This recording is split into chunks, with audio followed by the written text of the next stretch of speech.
વાલા બાળકો, ધોરણ 12 વિષય સંસ્કૃત અને એમાં પાઠ નંબર 16 પુતલિકા પરીક્ષા શરૂઆતથી મધ્ય ભાગ સુધી કેટલાક ગદ્યનો અનુવાદ શીખવવાનો પ્રયત્ન મેં તમને કર્યો છે। હવે જ્યાંથી બાકી છે અને જ્યાં પૂર્ણ થાય છે ત્યાં સુધીના ગદ્યનો અનુવાદ અને એમાં આવતા સંદર્ભની ચર્ચા કરી અને તેને પૂર્ણ કરવાનો પ્રયત્ન આજે આપણે કરીશું। બોર્ડ ઉપર મેં પાઠમાં જે ગદ્ય છે તે જ લખેલું છે, તમે જોઈ અને શીખવાનો પ્રયત્ન કરજો। અહીંયા કહ્યું છે કે તતઃ આશ્ચર્યચકિત નૃપ। હવે આગળ જે વાત થઈ ગઈ છે તેની ચર્ચા કરતો નથી, કેમ કે તમને વાર્તામાં ખ્યાલ છે। ત્યારબાદ આશ્ચર્ય પામેલો રાજા મૂલ્ય ભેદસ્ય કારણમ પૃચ્છતિ, એટલે કે આ ત્રણેય પુત્રીઓનું મૂલ્યમાં ભેદ શા કારણે છે તેનું કારણ, મૂલ્ય ભેદનું કારણ પૃચ્છતિ એટલે કે પૂછે છે। પછી આશ્ચર્યચકિત થયેલો રાજા મૂલ્ય ભેદનું કારણ પૂછે છે। કારણમ વિજ્ઞાપયન, કારણ જણાવતા, વિજ્ઞાપયન એટલે કે જણાવતા, વણિક એટલે કે વેપારી, કથયતિ એટલે કે કહે છે, કારણ જણાવતા વેપારી કહે છે, હે નૃપ, હે રાજા, મયા પ્રથમાયા પુતલિકાયા મૂલ્યમ રૂપ્યકમાત્રમ કથિતમ, મેં, હે રાજા, મેં પ્રથમ પુત્રીનું મૂલ્ય કિંમત 1 રૂપિયો જ કહ્યું છે। યતઃ હિ એતસ્યામ કર્ણે પ્રક્ષિપ્તા સા શાલા દ્વિતીય કર્ણાત બહિર્નિર્ગચ્છતિ, મેં પ્રથમ પુત્રીનું મૂલ્ય 1 રૂપિયો જ કહ્યું છે, કેમ કે એતસ્યામ કર્ણે, આના કાનમાં, પ્રક્ષિપ્તા એટલે કે નાખેલી સળી, દ્વિતીય કર્ણાત બીજા કાનમાંથી બહાર આવી જાય છે। મેં પ્રથમ પુત્રીનું મૂલ્ય 1 રૂપિયો કહ્યું છે, એનું કારણ શું છે કે તેના કાનમાં નાખેલી સળી તરત જ બીજા કાનમાંથી બહાર આવી જાય છે। પછી આગળ એનો ઉપદેશ કહેતા જણાવે છે કે યહ જનઃ, જેમ પૂતળીની માણસ, આ જગતમાં પણ કેટલાક માણસો એવા હોય છે કે યહ જનઃ, જે માણસ, હિતકર વચનમેકમ કર્ણેન, જે માણસ, આ જગતમાં પણ જે માણસ હિતકરમ વચનમ એટલે કે કલ્યાણકારક વચન એક કાનેથી સાંભળી, શૃણોતી એટલે કે સાંભળી, અપરસ્માત બહિર્નિષ્કાશયતિ, બીજા કાનથી બહાર કાઢી નાખે છે। આ જગતમાં પણ જે માણસ હિતકારક વચન, કલ્યાણકારક વચન એક કાનથી સાંભળી બીજા કાનથી બહાર કાઢી નાખે છે, તસ્ય મૂલ્યમ અપી રૂપ્યકમાત્રમ ભવતી, તેનું મૂલ્ય પણ 1 રૂપિયા જેવું છે। આ જગતમાં જે માણસ એક કાનથી સારી વાતો સાંભળે છે, બીજા કાનથી બહાર કાઢી નાખે છે, તેનું મૂલ્ય આ જગતમાં 1 જ રૂપિયા જેવું છે, એવું વેપારી કહે છે। આગળ જોઈએ, દ્વિતીયાયા પુતલિકાયા મૂલ્યમ, બીજી પુત્રીનું મૂલ્ય સહસ્ત્ર રૂપ્યકમાત્રમ કથિતમ, બીજી પુત્રીનું મૂલ્ય 1000 રૂપિયા કહ્યું છે। યત હિ એતસ્યાહ કર્ણે, કેમ કે આના કાનમાં નાખેલી સળી, શલાકા એટલે કે સળી, મુખાન નિર્ગચ્છતિ, કેમ કે આના કાનમાં નાખેલી, બીજી પુત્રીના કાનમાં નાખેલી સળી મુખમાંથી બહાર આવે છે, એવું કહે છે।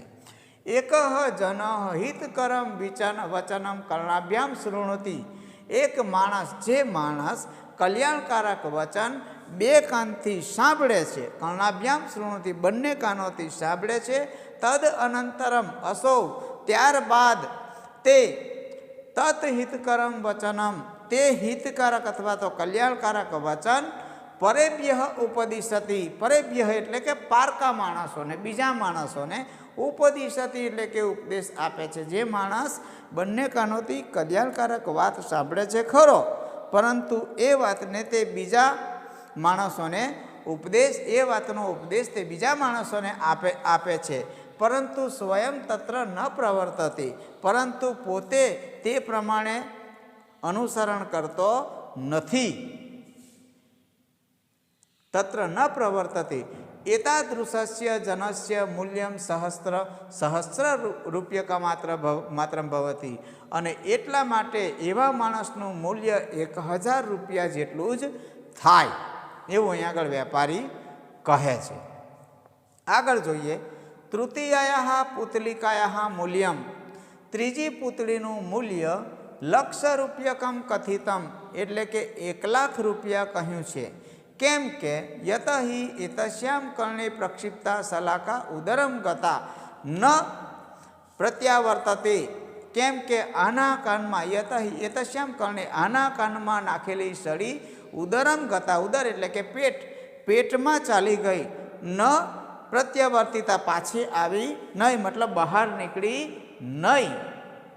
આના ત્રીજી પુત્રીના કાનમાં નાખેલી સળી સીધી પેટમાં ઉતરી ગઈ પણ બહાર ન આવી. યહ જનઃ, એના ઉપરથી ઉપદેશ આપે છે વેપારી કે યહ જનઃ, જે માણસ હિતકરમ વચનમ કર્ણાભ્યામ શૃણોતી, જે માણસ આવા કલ્યાણકારક વચનો બંને કાનોથી સાંભળે છે, કર્ણાભ્યામ શૃણોતી, તદ અનંતરમ અને ત્યારબાદ તત હિતકરમ વચનમ, તે કલ્યાણકારક વચન સ્વમનસી સ્થાપયતી, પોતાના મનમાં જે ધારણ કરી રાખે છે, પોતાના મનમાં ધારણ કરી રાખે છે, સ્વજીવને યથાપ્રસંગમ તત પરિપાલયતી, અને પોતાના જીવનમાં, સ્વજીવને એટલે કે પોતાના જીવનમાં જ્યારે યથાપ્રસંગે એટલે કે જ્યારે એવો પ્રસંગ આવે ત્યારે તેનું પરિપાલન કરે છે, ત્યારે તેનું પાલન કરે છે, ત્યારે તેમાંથી તે બોધ ગ્રહણ કરી અને એનું અનુસરણ કરે છે. એતાદૃશસ્ય જનસ્ય મૂલ્યમ અધિકમ સ્યાદ ઇતિ વિચાર્ય અસ્ય મૂલ્યમ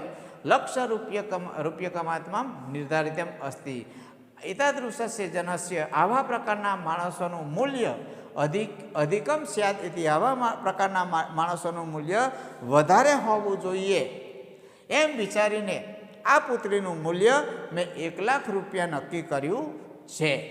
સમાનાનામ પુતલિકાનામ અસમાને મૂલ્યે, સમાન પુત્રીઓનું અસમાન મૂલ્ય, આ ઇદમ તાત્વિકમ ચિંતનામ નિહિતમ અસ્તિ, એટલે કે સમાન દેખાતી પુત્રીઓનું અસમાન મૂલ્ય, આમાં આ તાત્વિક વિચાર રહેલો છે. નિહિતમ અસ્તિ એટલે કે રહેલો છે, આવું આનો અનુવાદ થાય છે. તો વાલા બાળકો, સમગ્ર પાઠ મેં બોર્ડ ઉપર લખી અને જે શક્ય બને એ રીતે તમને સમજાય તેવી રીતે સમજાવવાનો અને અનુવાદ શીખવવાનો પ્રયત્ન કરેલો છે.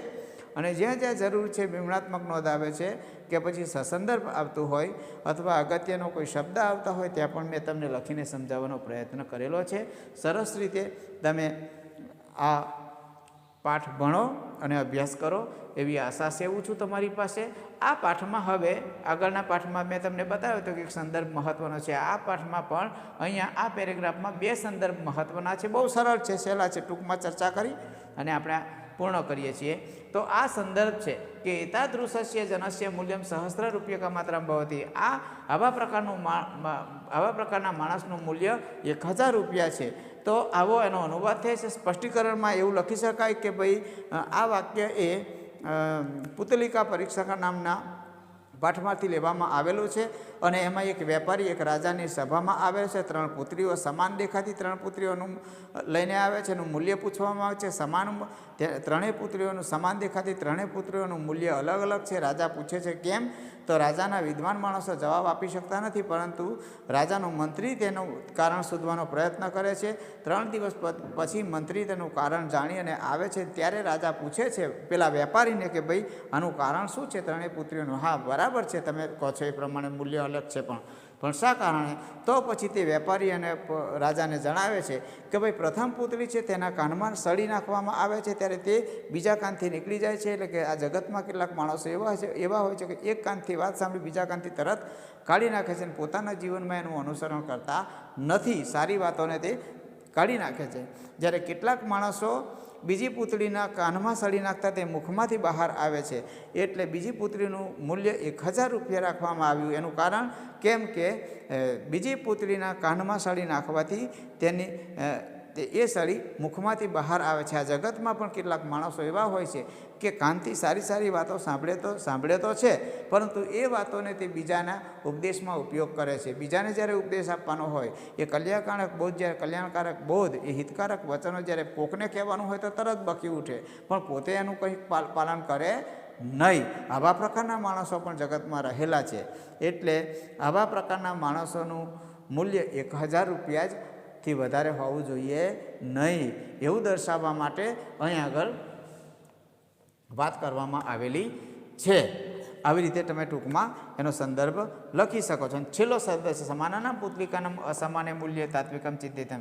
તો આ સમાન દેખાતી પુત્રીઓનું અસમાન મૂલ્ય, એમાં આ તાત્વિક ચિંતન રહેલું છે. એટલે કે આટલા સુધી તો આપણે જોયા, પણ ત્રીજી પુત્રીના કાનમાં સળી ઉપર જે બોલે આપણે એનું એ જ લખી શકાય. અને ત્રીજી પુત્રીમાં એનાથી આગળ થોડું વધે તો ત્રીજી પુત્રીના કાનમાં સળી નાખવાથી એ સળી બહાર આવતી નથી, પરંતુ એના પેટમાં જતી રહે છે. વેપારી જણાવે છે કે ભાઈ આ જગતમાં પણ કેટલાક માણસો એવા હોય છે કે સારા વચનો હિતકારક બોધ જ્યારે સાંભળે છે, બંને કાનથી સાંભળે છે, અને એવા વચનો તે પોતાના મનમાં ધારણ કરી રાખે છે. અને જ્યારે પ્રસંગો ઊભા થાય, જ્યારે જીવનમાં એની જરૂર ઊભી થાય, ત્યારે એ હિતકારક વાતોને યાદ કરીને પોતાના જીવનનો એ માર્ગ શોધી કાઢતા હોય છે. એટલે 3 પુત્રીઓ, સમાન દેખાતી 3 પુત્રીઓ, એનું મૂલ્ય પણ ભિન્ન ભિન્ન.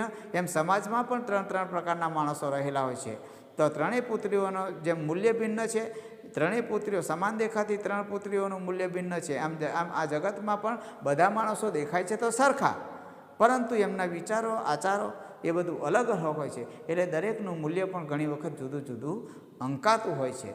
આવું બતાવવા માટે અહીં આગળ આ બોધ અહીં આગળ આ પાઠમાંથી આપણને મળે છે.